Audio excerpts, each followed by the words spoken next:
Welcome to another episode of the Heartland Author Podcast. I'm Aaron Apollo Camp, the host of this podcast.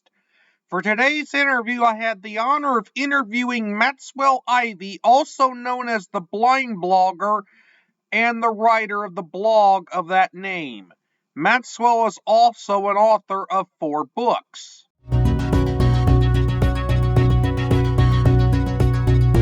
I'm here with Maxwell Ivey, the blind blogger and the author of 4 books. Maxwell, welcome to the Heartland Author Podcast. Well, thank you, and I appreciate you having me on your podcast. Feel free to introduce yourself to our listeners. Sure, I am Maxwell Ivey. I'm known around the world as the blind blogger. I am a former carnival owner, a respected amusement equipment broker.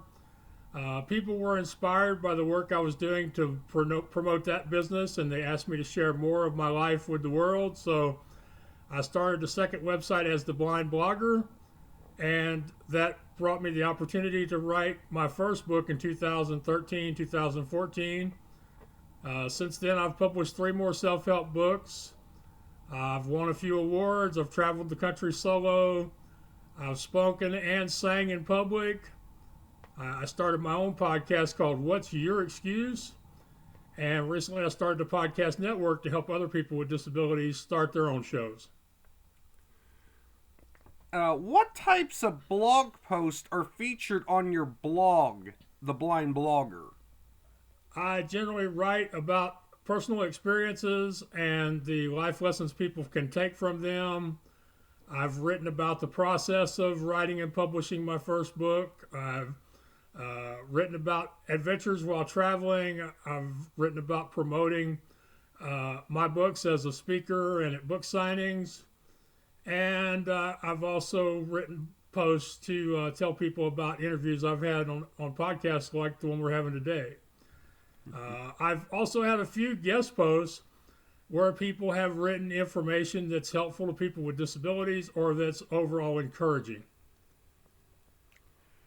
Now, without spoiling too much of each of your books, describe each of the 4 books that you've written. Oh, sure. My first one was called Leading You Out of the Darkness into the Light, a Blind Man's Inspirational Guide to Success. It covers my transition from carnival owner to creative entrepreneur, and it has 11 actionable exercises that people can work through towards whatever goal they're personally working on. My second book is called It's Not the Cookie, It's the Bag, which talks about my preparation for having gastric surgery, going through the surgery, and then the changes I had to make in my attitude and lifestyle afterwards. But it also has some great chapters in there on meditation, affirmations, and some other things that people talk about as common methods of achieving a goal and why they don't work for a lot of people and why they can work, or if approached a little differently. So that's the second book. The third one started because I competed for and won one of the Amtrak Writers in Residency. The award is no longer being offered by Amtrak, but I got to go anywhere in the country, and I went to New York City during the Christmas holiday of 2016. So the book is about just my feelings as to feeling kind of stuck and trapped here behind my laptop, my efforts to get away from home, and then the whole process of competing, winning, deciding where I wanted to go, and then how I overcame the fear and other roadblocks along the way. And then the fourth book is The Blind Blogger's First Speaking and Signing Adventures. And I'm learning that was a bad title because I'm having to tell people, no, I don't mean sign language. I mean book signings. And that started out as a speaking event that turned into 6 weeks on the road from Houston to Philadelphia, Buffalo, Jacksonville, Jonesville, South Carolina, and eventually back home to Houston. And so in that one, I talk about missed trains and what happens when events fall through. And for writers, there's a great chapter in there about what do you do if nobody comes to your book signing? That is, you have written some very interesting books. My next question is, what adaptive aids do you use, if any, to write your blog posts and books? Okay, with my blog posts, I use an app called Mars Edit because I have two computers, a MacBook and a Windows computer. I'm trying to learn how to use Windows, but it's not my natural way of doing things. I still default to my MacBook when I need to do things quickly or do them in a way where I don't have to think too hard about them. So I use an app called Mars Edit that allows me basically just to create a text document, to tell it that I want to add links or images or embed videos, and then I press upload so that I don't have to deal with the back end of WordPress. Now, WordPress is a very accessible website, but it's just one of those things where life is a lot easier if you don't have to navigate, because what I find is when I go to the dashboard of my website, I find other things that needs to be fixed or that I feel like need to be fixed, even if there's nothing wrong with them. So it turns into kind of a rabbit hole. For my books, I generally just use whatever text editor I have at hand, whether that's the text editor on my tablet, the new Windows laptop, or the MacBook. And basically, I've been typing so long that I can remember manual typewriters, and I'm very familiar with the keyboard. In fact, I usually turn my screen reader off when I'm typing just so I can't hear my words and be tempted to try to edit them while I'm typing them.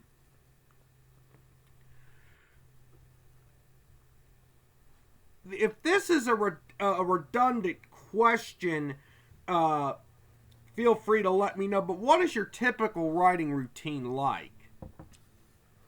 No, it's not a redundant question, and sometimes you have to ask a question from a little bit different direction to get the answer you really want as a host. So I appreciate it, actually.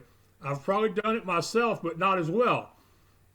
So I don't have really a set writing day. I don't have a day of the week or certain hours of the day that I devote to writing, mainly because I've got more than just the writing going on. So basically, I look at my day the night before and see if there are places in my day where I can carve out some time to write.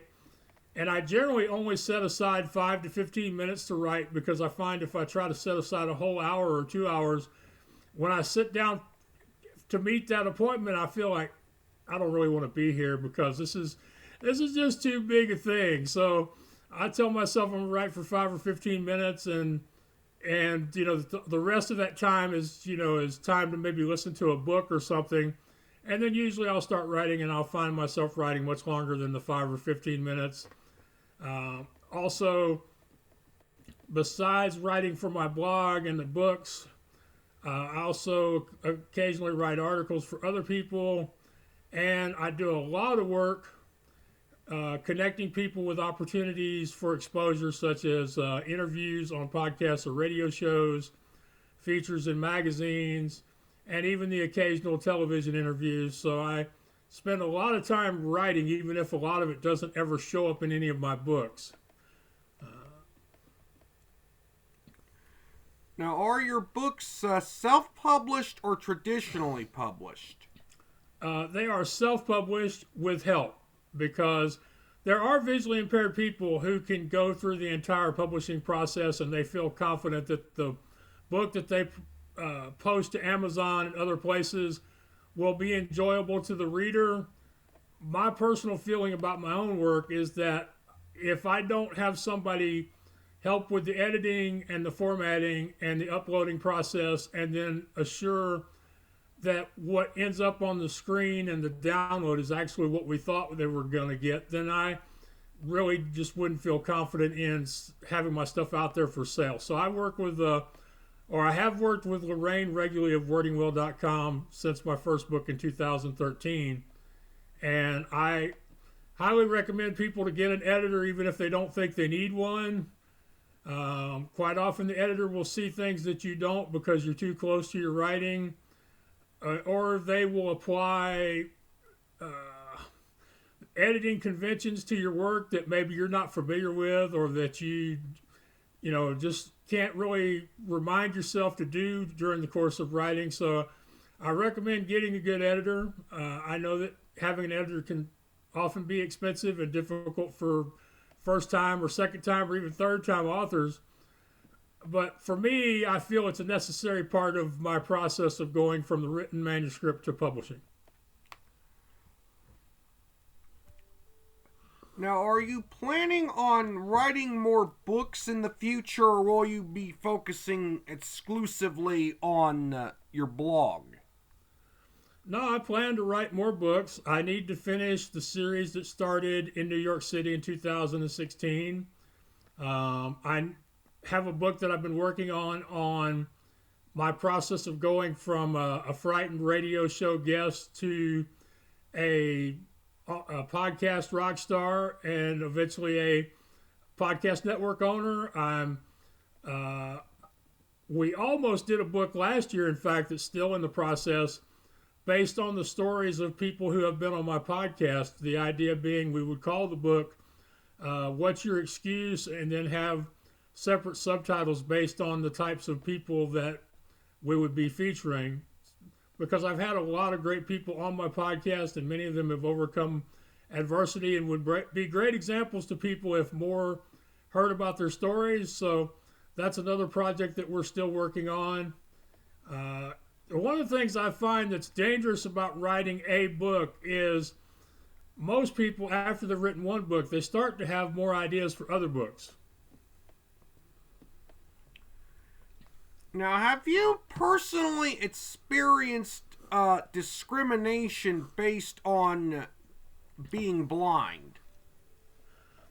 I wouldn't call it discrimination, but I have experienced some prejudice, and it usually only happens in big cities when I'm away from my home. But for example, in 2018, I had difficulty with taxi drivers in New York that didn't want to take me in their taxi, and one of them, after he decided to take me anyway, we had a big dispute at the destination, and the cops were almost called. So, I wouldn't say discrimination, but there are still people who feel like a person with a disability that they should expect less of us. And in fact, it seems like there's kind of like a dichotomy. It seems like most people either approach the blind and other disabled people as inept to be pitied or as superheroes to be inspired by. Doesn't seem to be a lot of in between when it comes to people like me. Before I go into my final question, I am going to talk a little bit. Now, I am actually disabled myself. I have an autism spectrum disorder, so I have a developmental disability, not a visual one. Right. And I've been fortunate. I live in a small town in east central Illinois, and I've been fortunate enough to not face a ton of discrimination or what you were describing as what I would call ableism. Okay. But one reason that I've taken up writing and hosting this podcast and hosting other writing related projects like my YouTube channel is because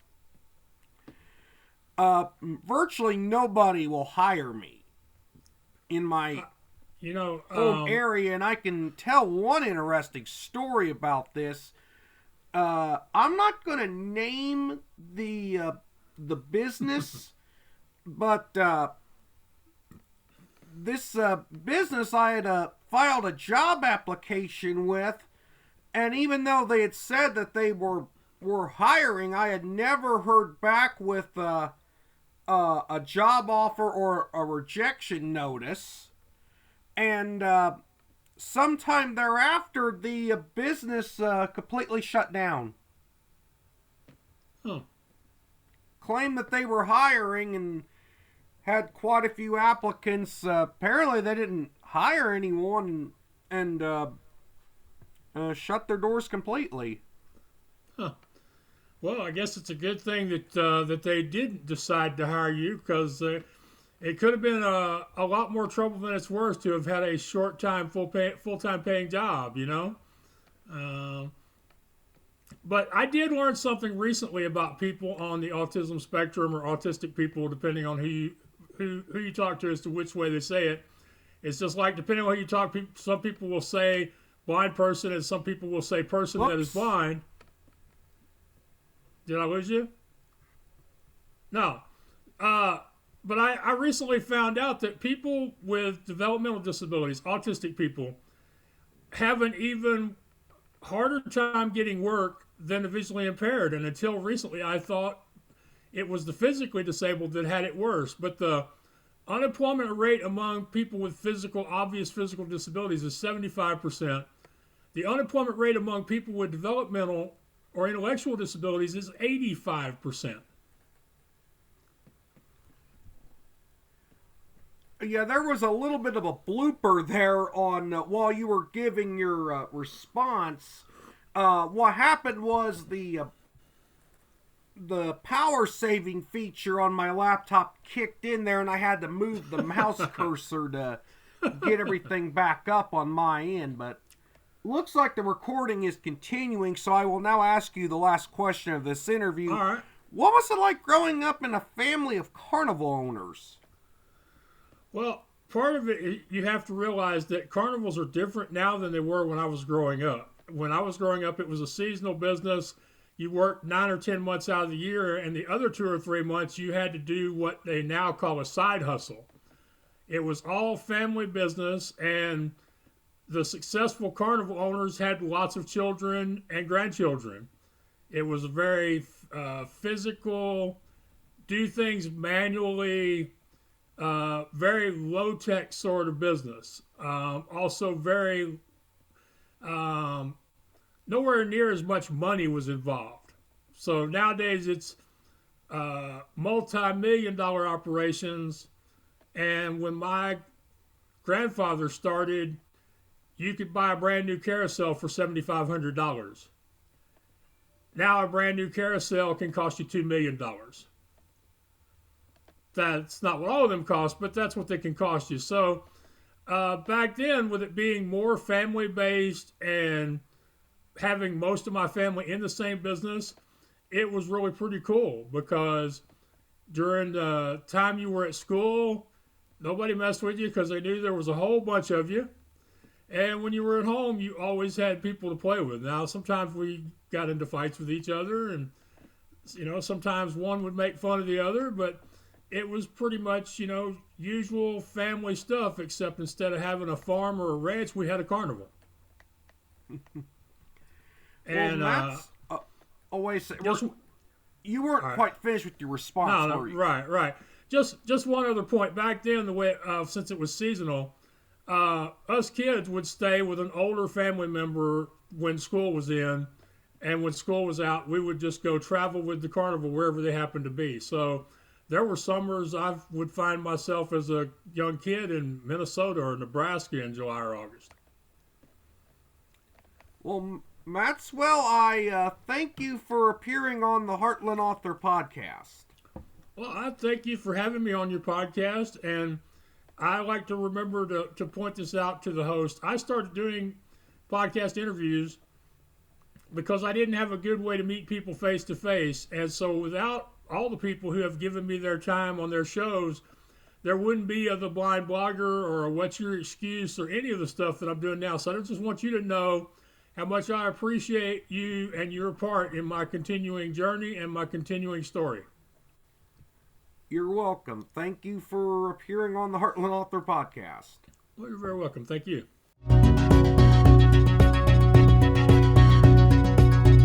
I enjoyed interviewing Maxwell, who has been a very interesting guest for this podcast. I apologize to the listeners of this podcast for the blooper during the interview caused by my laptop screen going dark briefly during the interview due to a power-saving feature kicking in when I didn't expect it to. This is Aaron Apollo Camp reminding all to write your imagination. Bye for now. You You can learn more about me and my book writing projects at authoraac.wordpress.com. You can also follow me on Facebook and Twitter at authoraac. You can also watch videos on the Heartland Author channel on YouTube. Copyright 2022, Aaron Apollo Camp, all rights reserved. This podcast episode is intended for the private listening of its audience. Any reuse or retransmission of this podcast episode without the express written consent of the podcast host is prohibited except under fair use guidelines. Royalty-free music and sound effects obtained from https://www.zapsplat.com.